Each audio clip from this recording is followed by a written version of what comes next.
intervention, le mot piégé, traquenard, en tout cas, vous avez insisté là-dessus, et surtout le mot négligence. Christian Massoma, est-ce que ce n'est pas cette négligence qu'on a observée notamment dans la gestion de la crise dans le nord-ouest et le sud-ouest qui amène finalement les uns les autres à la situation dans laquelle on est? Je rappelle que le 7 juin dernier, le Washington a annoncé une série de mesures de sanctions, des restrictions de visa, des sanctions ciblées contre des personnes considérées comme étant responsables de la crise ou de l'aggravation de la perpétuité de la crise dans les régions du nord-ouest et du sud-ouest. Est-ce que maintenant, avec ces mesures qui sont prises, avec notamment ces restrictions de visa pour un certain nombre de personnes, ou encore ces personnes qui ont été interpellées, je rappelle qu'il y a 3 Camerounais, dit-on, qui ont été inculpés aux États-Unis pour des rôles présumés dans le financement, l'armement des Ambazoniens dans la partie.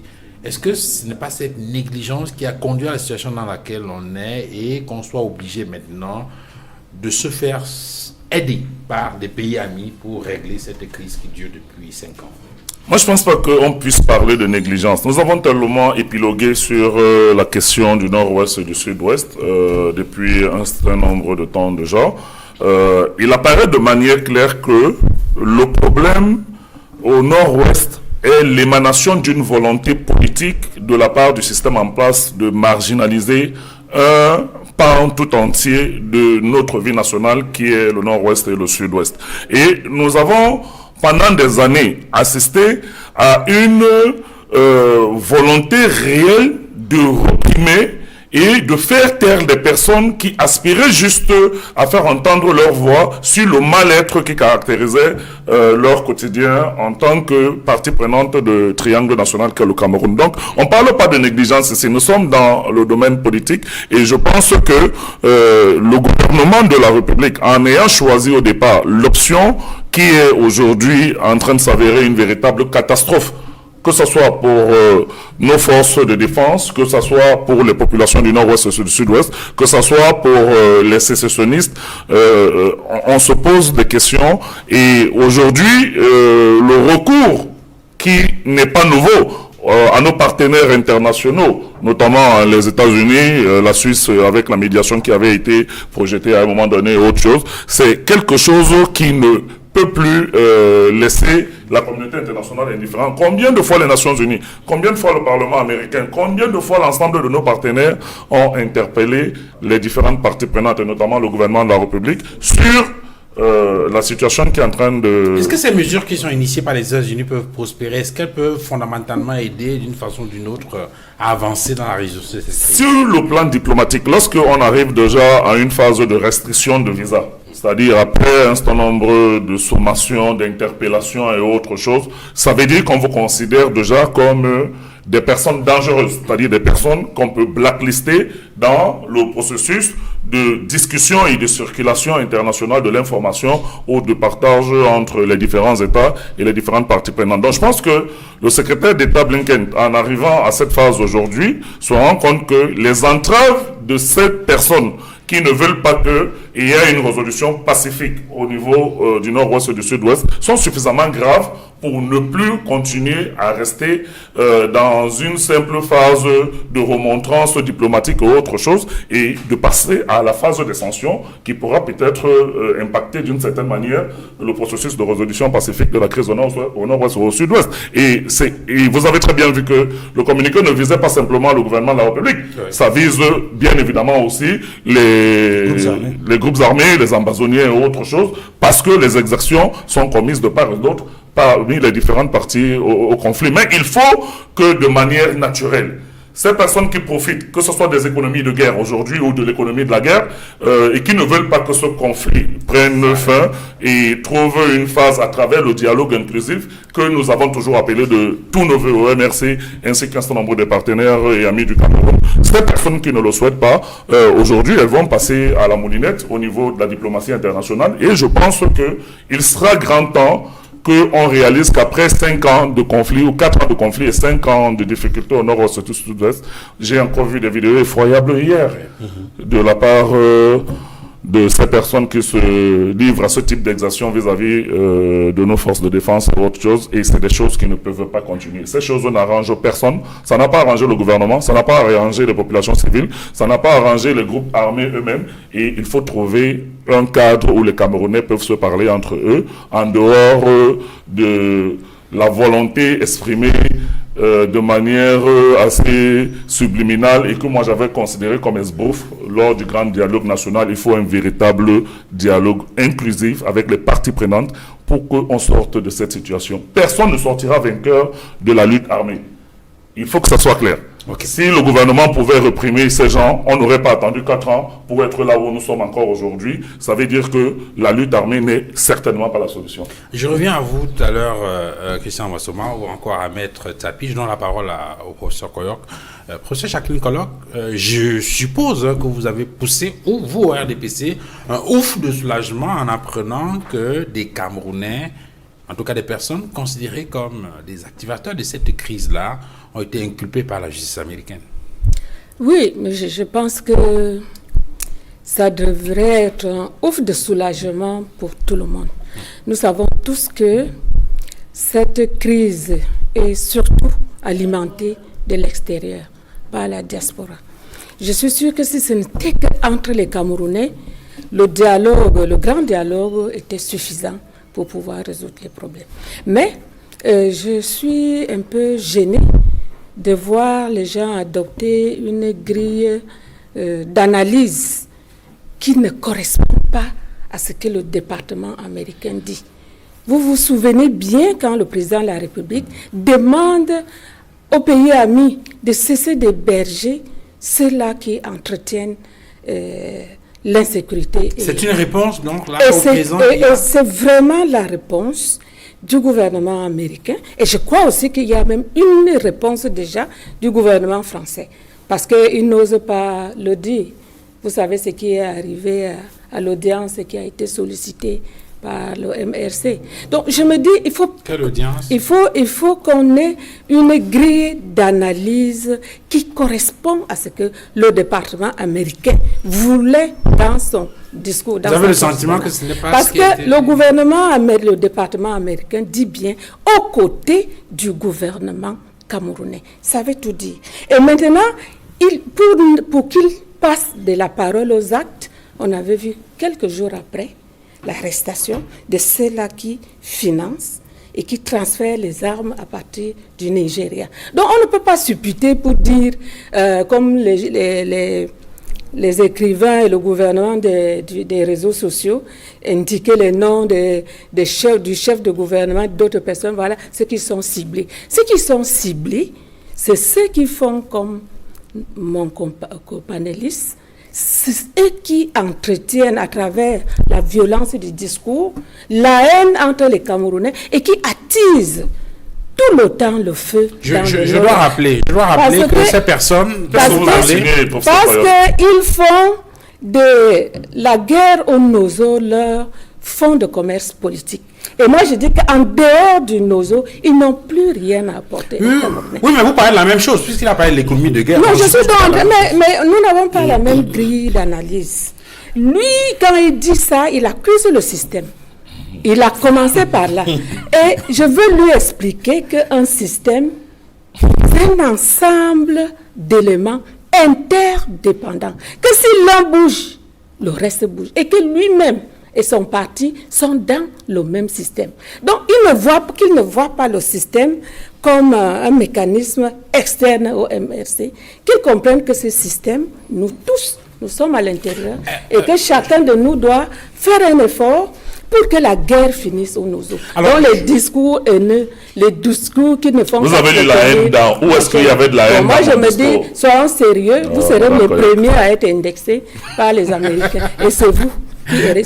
Donc les Américains vous ont apporté leur soutien selon vous? Oui. Ah bon? Je donne la parole à Maître Lavoisier Tapi. Alors, Maître Tapi, avec ces personnes qui ont été inculpées... aux États-Unis, quelle allure ça peut prendre? Je veux dire, vous qui êtes avocat, quelle est l'allure? Ça va être quoi le process? Comment ça va se passer? Et il faut s'attendre à quoi pour que ce rodéo judiciaire, entre griffes, qui démarre, puisse déboucher sur quelque chose de positif en termes de règlement de la crise dans le Nozo? Je pense que le règlement de la crise dans le Nozo dépend de la volonté gouvernementale. Parce que c'est le gouvernement de M. Paul Biya qui a créé cette situation. Il a les moyens d'y mettre un terme. La question anglophone avait été débattue à la tripartite en 1991. Les anglophones demandaient le fédéralisme. Les francophones étaient opposés. Lorsqu'on a désigné le professeur Joseph Ouna pour présider la commission qui devait rédiger la nouvelle constitution, il a expulsé les anglophones. Le professeur Monzou, qui était le porte-parole des anglophones, le professeur Agnan et autres, on les a expulsés. Ils n'ont pas pu participer à la rédaction de la Constitution de 1996. Mais pour faire croire aux anglophones qu'on prenait en considération leurs desiderata, on a introduit les régions dans la Constitution de 1996. Et à partir de 1993, les anglophones ont tenu la All Anglophone Conference 1 à Buea, la All Anglophone Conference 2, elle s'est tenue à Bamenda. John Gufonja et Salomon Tandemouna étaient vivants. Ils ont participé à cette conférence. Et ils ont soumis leur mémorandum au président de la République pour que la question anglophone soit résolue. Elle ne l'a pas été. Les anglophones ont créé la SCNC, Southern Cameroon National Council, qui était le gouvernement intérimaire de la République anglophone. Et ce gouvernement, tous les 1er octobre, lançait des manifestations, les manifestations pour célébrer le 1er octobre, qui était considéré par les anglophones comme leur année d'indépendance. Le gouvernement a laissé prospérer cette situation pendant 23 ans jusqu'en 2016. On se contentait à chaque fois d'arrêter les leaders qui organisaient les manifestations du 1er octobre. À chaque fois, on les emprisonnait, on faisait des procès sommaires et puis on les libérait par la suite. Ça veut dire que le gouvernement a encouragé la mise sur pied d'une rébellion anglophone. En 2016, en octobre, lorsque les avocats ont marché à Bamenda, pourquoi les avocats ont marché? Plus de la moitié des magistrats qui fonctionnaient dans le nord-ouest étaient des francophones, qui ne parlaient pas anglais, qui allaient juger les anglophones en français, une langue qu'ils ne comprenaient pas. Dans la plupart des commissariats, c'est les francophones qui officiaient comme enquêteurs et qui interrogeaient les anglophones en anglais, qui faisaient les PV en français et qui les envoyaient au parquet. Donc, cette situation a dégénéré, de telle sorte que le gouvernement a organisé une réunion à Bamenda. Cette réunion regroupait tous les syndicats, ce n'était pas seulement les enseignants et les avocats, c'était tous les syndicats de tous les secteurs de la société civile anglophone qui étaient conviés à cette réunion. On appelait le consortium. Le consortium. Oui. C'est le chef de cabinet du Premier ministre, Philémon Yang, qui dirigeait la délégation gouvernementale. Et parce que le consortium a proposé qu'en plus des problèmes sociaux, qu'on discute de la forme de l'État et qu'on discute de la question anglophone, tout a capoté. Le gouvernement a dit, nous n'en voulons pas. Le lendemain, on a vu ce qui s'est passé, on a dissous le consortium, on a arrêté les leaders, on a emprisonné pour avoir proposé qu'on discute des sujets. Donc, c'est le gouvernement qui a radicalisé la question anglophone. Et les premiers coups de feu ne sont pas partis des anglophones. Les premiers coups de feu tirés dans le nord-ouest et le sud-ouest sont partis de l'armée nationale camerounaise. Les premières victimes étaient des anglophones. Voilà ce qui a dégénéré. Et quand ça a dégénéré, le pouvoir a choisi la solution militaire, là où il fallait un dialogue. Lorsqu'on convoque le grand dialogue national, une fois de plus, le gouvernement a la possibilité de mettre un terme à cette crise. Le feu cardinal Toumi avait proposé de faire la réunion des anglophones pour désigner les représentants des anglophones qui vont discuter avec le pouvoir. On n'a pas accepté. On a convoqué les militants du RDPC d'obédience anglophone qui sont grassement rémunérés, qui sont allés défendre leurs privilèges personnels, et on a prétendu que ces gens parlaient au nom des anglophones. Pourquoi depuis le grand dialogue national, la situation ne fait que s'empirer? Donc, la guerre dans le Nozo est une guerre inutile. Alors, nous perdons des soldats. Moi, j'ai un petit frère que j'ai enterré le 22 janvier. Un petit frère, 24 ans. Un de mes petits frères qui est mort dans l'attaque de Galim. où 4 soldats camerounais sont morts. Mon petit frère est mort dedans, je l'ai enterré le 22. Ça me fait mal. Jusqu'à aujourd'hui, nous continuons à pleurer cet enfant. Donc, c'est une guerre inutile. Le gouvernement a la possibilité de mettre fin à cette crise. Et nous avons toujours pensé que les problèmes camerounais devraient être résolus par des Camerounais. Ce n'est pas les Américains qui vont venir régler nos problèmes dans notre pays. Ils peuvent prendre des sanctions là-bas, etc., etc. Mais si nous, dans notre pays, en tant que Camerounais, on s'assoit, on organise un dialogue inclusif que prêche le SDF depuis 2016. Le président national du SDF a rencontré le chef de l'État à plusieurs reprises, face à face, pour lui dire que ce problème, il faut qu'on s'assied, qu'on le résolve. Et une crise comme celle-là, moi je ne comprends pas comment est-ce que le chef de l'État, le président Paul Biya, fonctionne. C'est un chef d'État qui, je ne sais pas, qui manifeste une haine contre les autres composantes politiques du pays. Paul Biya ne s'est jamais assis autour d'une table avec les leaders de l'opposition et de la société civile pour discuter. Au Sénégal, Macky Sall s'est assis avec les opposants et la société, il a discuté. En Guinée, Alpha Condé. En Côte d'Ivoire, au Mali, l'opposition et le pouvoir s'assiedent quand c'est une cause nationale qui est mise en cause. Pourquoi au Cameroun, Paul Biya n'a jamais accepté de discuter avec les Camerounais? Donc je pense que les premières personnes qui devraient être sanctionnées par la restriction des visas qu'engage le gouvernement américain, c'est d'abord les tenants du pouvoir. Alors, les tenants du pouvoir, parce que nous avons, excusez-moi l'expression, on a des gens qui sont tapis dans le système du pouvoir, c'est-à-dire dans le gouvernement, dans l'appareil sécuritaire du pays. On a des gens qui sont tapis là et qui s'enrichissent sur cette guerre-là, qui s'enrichissent les kidnappings. Je vais vous le dire, les kidnappings ne rapportent pas qu'aux Amazoniens. Les kidnappings rapportent aussi de l'argent à certains hauts fonctionnaires de la sécurité de notre pays. Et ils n'ont pas intérêt que ça finisse. Alors, donc je pense que ces sanctions américaines, bon, on peut dire qu'elles sont la bienvenue. Peut-être que, est-ce que ça va faire bouger les lignes? Il appartient d'abord à nous les Camerounais. Considérons les anglophones comme des Camerounais à part entière.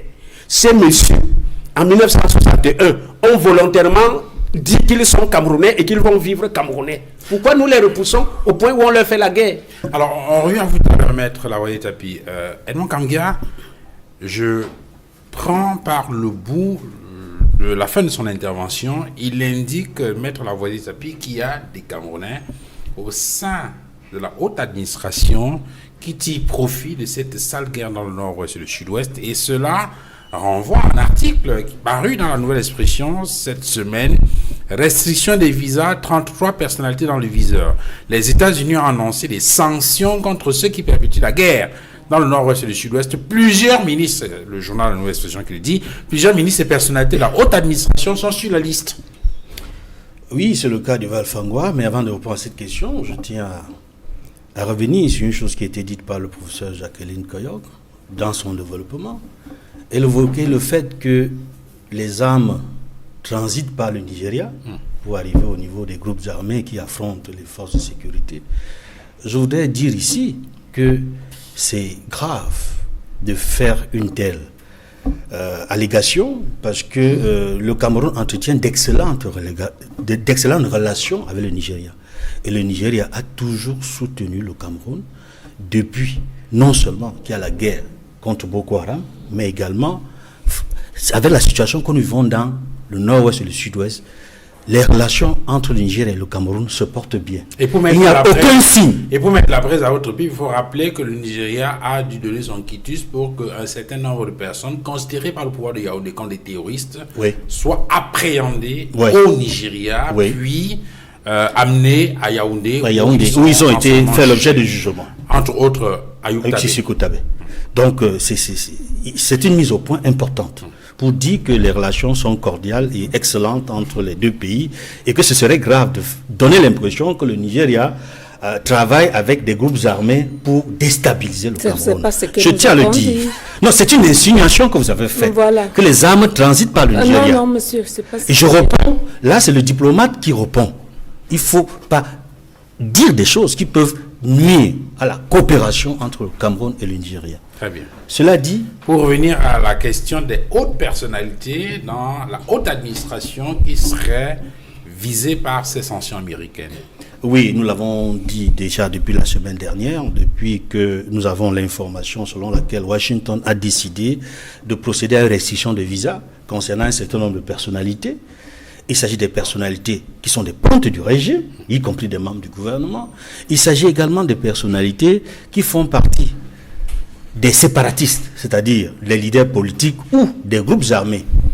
Et c'est un certain nombre de personnalités sur lesquelles les États-Unis ont un certain nombre d'informations, ont documenté, ont archivé, ont des informations suffisantes pour procéder à un niveau supérieur concernant ces personnalités. J'en parlais déjà dimanche passé, je n'y reviendrai pas de long en large, mais je voudrais dire que ce sont des personnalités qui sont déjà exposées et pour lesquelles des charges existent et pour lesquelles, si, je le disais récemment, s'il arrivait que le Conseil de sécurité habilite, n'est-ce pas, la Cour pénale internationale de suivre ces personnalités-là pourraient se retrouver dans une situation très compliquée, très compliquée. Je voudrais dire également... Pour être le schéma.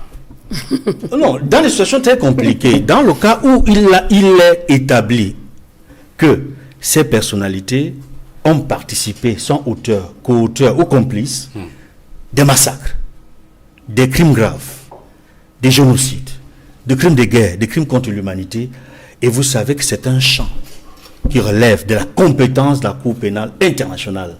Et ces personnalités pourraient se retrouver en train de répondre de leurs actes. On n'en est pas encore là. Pour le moment, c'est la restriction des visas les concernant et probablement concernant également les proches, y compris les membres de la famille.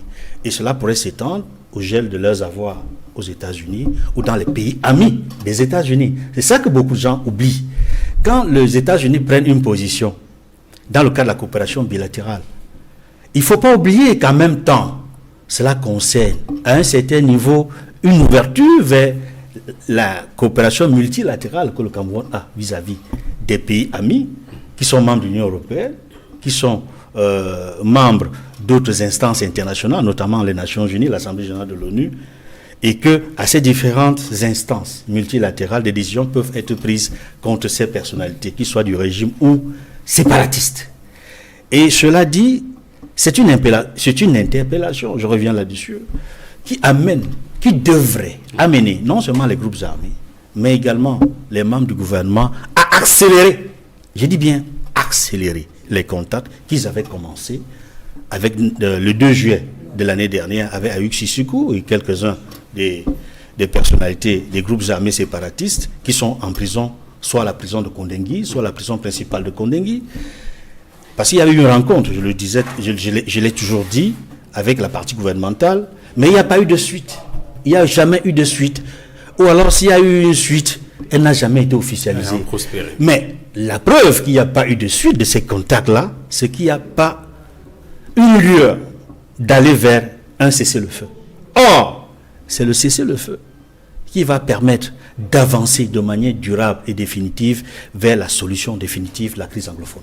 Alors, Hicham Assoma, Maître Lavoisier Tapi tout à l'heure indiquait la nécessité qu'il y a pour le président de la République de réunir autour de lui les différents acteurs politiques et même la société civile pour discuter de cette question-là et trouver des solutions durables. Le MRC a toujours manifesté sa volonté de contribuer au règlement définitif et durable de ce conflit. Il va de soi que c'est notre position qui a été constante et la position du MRC est claire et nette. On a donné les axes qui peuvent aboutir à la résolution de ce conflit. Mais je vais revenir effectivement sur ce que Maître Lavoisier Tapi a dit. Lorsque une question interpelle l'ensemble de la nation, parce que la question du nord-ouest et du sud-ouest, c'est une question qui nous interpelle en tant que Camerounais, en tant que nation, en tant que peuple et devenir. En devenir, je veux dire. On ne peut pas imaginer que le président de la République ou le gouvernement de la République se cacomure dans une forme d'arrogance et continue à mépriser l'opposition qui devrait normalement être dans une phase de discussion et d'échange afin de trouver des pistes de solution et d'aboutir à un consensus. Il a pris des exemples dans d'autres pays voisins. Oui, on a vu le chef de l'État. Il y en a plusieurs. Au-delà même des pays voisins, souvent, il s'inspire très souvent de la France. Lorsque la France veut engager son armée dans une guerre, que ce soit ou dans un conflit ou dans une question, vous voyez le président de la République recevoir les chefs de l'opposition. Parce que c'est ça la pratique républicaine. C'est ça qui fait avancer l'idée de la démocratie. Mais la démocratie, selon le RDPC, c'est le pédantisme, c'est le mépris, c'est l'arrogance. Et vous avez vu comment Mme Koyok a dit tout à l'heure que nous sommes les propagateurs du discours de la haine. Pourquoi elle le dit? Parce que ces gens n'ont jamais accepté la moindre idée d'une contradiction au sein de notre société. Ils ont toujours voulu que nous fonctionnions comme des assimilés qui suivent comme des moutons de panurge la direction qu'eux ils ont créée et une direction qui nous a plongés dans le chaos que nous observons actuellement. Non, le président de la République devrait... Et je crois que le président national du MRC, le professeur Maurice Kamto, à plusieurs reprises, a manifesté sa volonté à vouloir rencontrer le président pour trouver une solution dans la crispation actuelle de notre société, c'est-à-dire la crispation politique, la crispation qui est symbolisée par l'ensemble des conflits qui minent notre pays aujourd'hui et par la situation délétère et qui touche la jeunesse camerounaise, l'ensemble des corps sociaux et qui ne permet pas aujourd'hui d'avoir un lieu ou d'envisager l'avenir avec un certain optimisme. Mais non, le déni est permanent. Lui, c'est qui? C'est comme ça que ces gens s'expriment. C'est-à-dire, ils regardent l'opposition comme une espèce de personnage de seconde zone qui ne devrait pas participer à l'effort de construction nationale. C'est pour ça que, quand Mme Koyok dit que non, c'est le système, c'est l'ensemble des composantes, est-ce que vous en êtes conscient? Est-ce que vous savez qu'effectivement, le système, dans un pays, veut que il y ait des possibilités dans la recherche du consensus national que l'opposition et le gouvernement se retrouvent pour pouvoir essayer de trouver des pistes ensemble. Le président de la République en particulier, parce que c'est lui le chef de l'État, c'est le chef de la nation, c'est lui qui doit impulser cette politique afin que nous puissions sortir d'une situation qui n'a que trop duré. Je ne pense pas que nos enfants qui meurent tous les jours, nos frères qui meurent tous les jours, nos époux qui meurent tous les jours, c'est une situation qui devrait être réluisante aux yeux des autorités camerounaises. C'est extrêmement difficile d'ouvrir la télévision ou d'écouter les médias ou d'ouvrir les réseaux sociaux le matin et de tomber sur ces images macabres. C'est des images qui sont choquantes, qui sont indignantes et qui doivent s'arrêter. Et vous avez la solution. Ce n'est pas qu'une solution, c'est pas parce que la proposition viendrait de l'opposition que vous devrez la narguer ou la mépriser. Et quand on recherche une solution, on ne la recherche pas entre amis. Il a dit tout à l'heure, lorsque vous avez convoqué votre fameux dialogue, vous avez convoqué vos amis et des personnes qui vous étaient favorables, et vous avez omis de convoquer les personnes qui pouvaient avoir un impact réel sur le terrain et qui pouvaient avoir un avis qui peut impacter les populations du nord-ouest et du sud-ouest. Non, il faut que cette situation, Duval, connaisse une évolution. Quand vous voyez les autres pays, même africains, quand vous voyez, on va peut-être arriver là tout de suite, quand vous voyez que le retour de Laurent Gbagbo a été négocié par ses partisans et le gouvernement, et qu'on a réussi à trouver des axes de coopération et d'entente pour qu'il y ait ce retour qui se fasse dans notre... Ça ne vous parle pas, Mme Koyok? Est-ce que vous ne comprenez pas ça? Nous en sommes où ici? C'est la conférence nationale. Professeur Jacqueline Koyok, est-ce que c'est si difficile pour le président de la République, président national du RDPC d'ailleurs, de réunir autour de lui tous les leaders politiques, les acteurs de la société civile, ceux qui ont voix au chapitre pour discuter des grandes questions nationales et mettre un terme à cette guerre dans le nord-ouest et le sud-ouest? Oui, je veux d'abord revenir à ce que Edmond a dit tout à l'heure. Ce n'est pas moi qui dis. C'est les Camerounais qui sont actuellement en train d'être jugés aux États-Unis. Les chefs d'accusation, c'était le transfert d'argent et des armes vers un pays voisin à destination du Cameroun. Ça, je ne peux pas accuser le Nigeria. Je voulais simplement vous dire, les États-Unis ont tiré l'alarme et ils ont commencé à passer aux actes. Donc, c'était pour vous dire que voilà déjà que les actions, l'appel du président de la République porte. Et vous savez aussi bien, lui le sait, que son président a demandé l'audience et que ce Macron lui a dit, si vous voulez, vous écrivez. Il ne veut pas le recevoir. Donc je vais vous dire, les amis du Cameroun ont entendu l'appel du président de la République. Cette guerre, le président de la République a tout fait. Il a fait tout ce qu'il pouvait pour qu'il y ait la paix au sud-ouest et au nord-ouest. Oui, mais maintenant, lui, il est en train d'indiquer qu'il y a d'autres choses qu'il faut. Écoutez, il y a d'autres. Il y a eu le dialogue, le grand dialogue, où le MRC était convoqué. Ils sont allés prendre le père Diem. Et ils ne sont pas allés au dialogue. Pardon? Ah oui, au chef du Premier ministre. Pardon, vous me laissez. Le débat, on va le pourrir. Moi, je vous dis. Je vous dis, vous restez tranquille. Monsieur. Non, je vous laisserai pas dire une telle absurdité. Le MRC n'a pris aucun perdiem. Le MRC n'a pas participé à votre farce. Maintenant. Le MRC a remis le mémorandum au Premier ministre. Vous pouvez me laisser m'exprimer. Maintenant que cela a été dit, est-ce qu'on peut revenir sur la question qui nous préoccupe, professeur Koyok? Je suis en train de dire, le président de la République a tout fait. J'étais content d'entendre Maître dire que la solution de la crise au Nouveau, elle est camerounaise. C'est vous qui pensez comme un petit enfant qu'on a chicoté, que vous allez voir les Américains. Non, le Cameroun est souverain. Un problème camerounais doit être résolu par les Camerounais. Et ça va pas se passer par le chantage. Le président a convoqué un dialogue.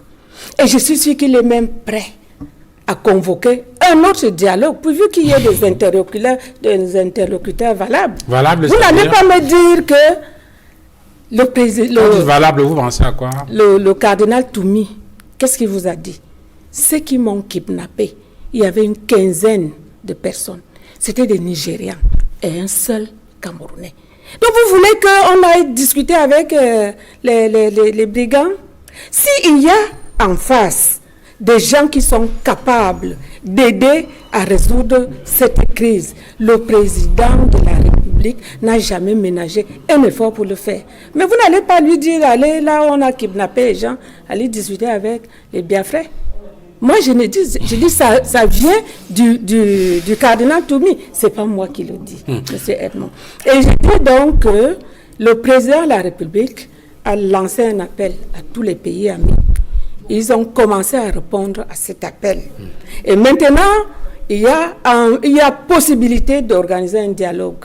Parce que ce n'est pas un dialogue, mais il faut des interlocuteurs capables de faire taire les armes. Et je suis en train de dire, si je le dis même, c'est parce qu'il y a de l'exagération dans ce que nous disons.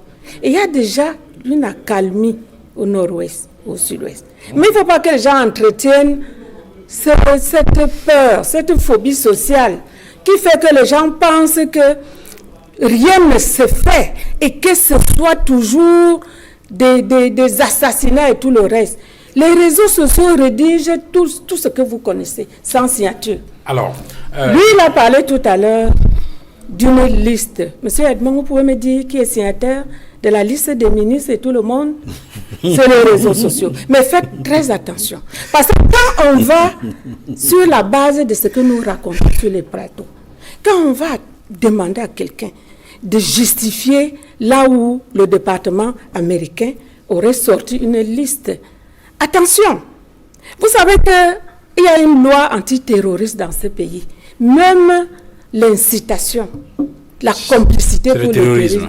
Mais faites attention, nous avons devant nous un président humaniste et qui passe outre, parce que c'est que les gens ne connaissent pas encore leurs droits et leurs obligations, et qui laisse tomber. Mais quand on va commencer à prendre les gens au mot, en disant prouvez ce que vous venez de dire, ils vont tomber sous le coup. Vous prenez les gens dans leur raison pour les emprisonner, donc vous n'avez même pas besoin de prendre les gens au vous allez prendre les gens, vous les kidnapper, vous les mettez en prison.